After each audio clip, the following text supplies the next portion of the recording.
Jits. Today I am here with a very special guitar to me. This is the Jackson Pro Series DK2, known as Pile of Skulls, or you see it sometimes Pile O Skulls. So this guitar, when I first started getting really into guitar at probably like 14, I saw this guitar. So in high school, we used to have to make, you learn how to do like PowerPoint, Excel, Microsoft Word, all that stuff that at the time you feel is useless, which I have used later on in life. But during that time, instead of doing my PowerPoint presentations, what I did was just search guitars, pretty much the whole entire class. And one of the guitars that I saw early on that just stood out to me, and as soon as I seen it, I knew one day I had to have one, was this guitar.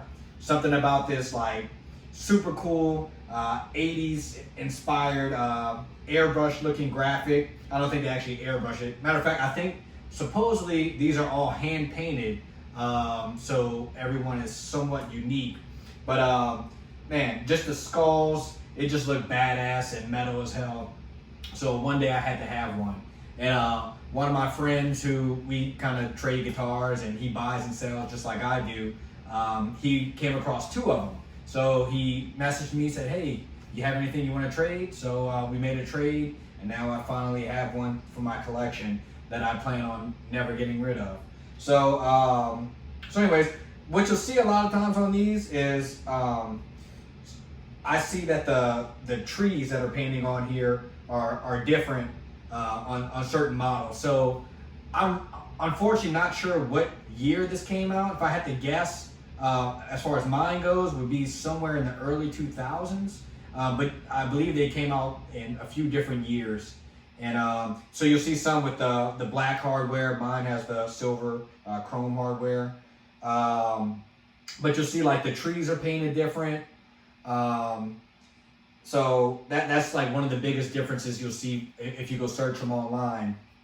Unfortunately, I couldn't find, being they were created not that long ago, you would think you'd find a little more information on them as far as, when they came out, all the years and, the differences and whatnot. But unfortunately, there's just not too much information out there. If anyone has a link or something that, would give that information, please feel free to comment it.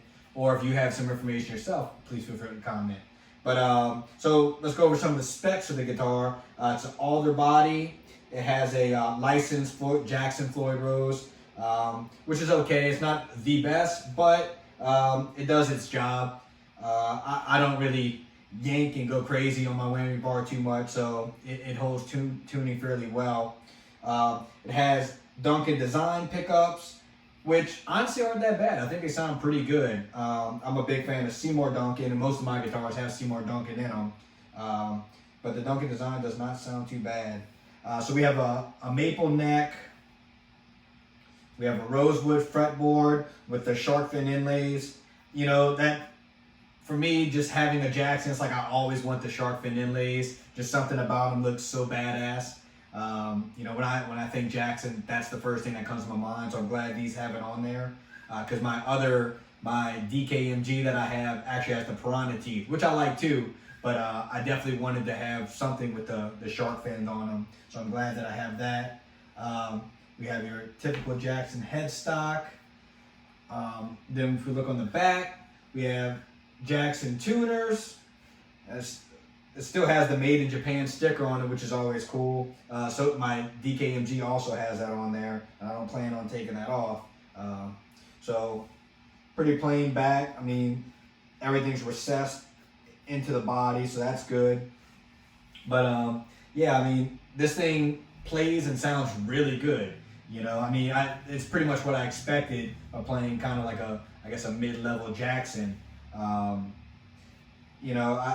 really enjoyed playing this guitar, and it's just something that I kind of wanted to show off because I was so proud to actually finally have one.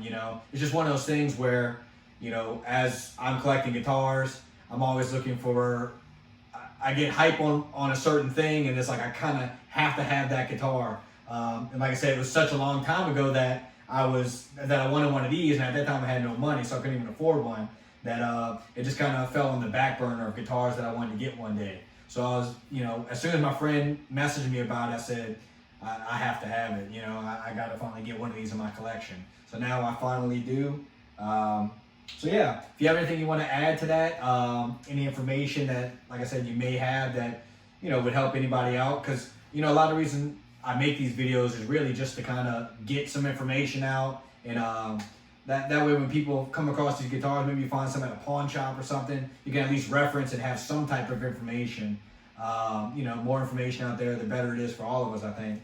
So anyways, please like and share the video if you think this is a cool guitar and some of your friends might like it. And go ahead and subscribe to the channel if you want to see more. I'm going to be having a couple of really cool guitars coming in very soon. I think one maybe even tomorrow from the 80s.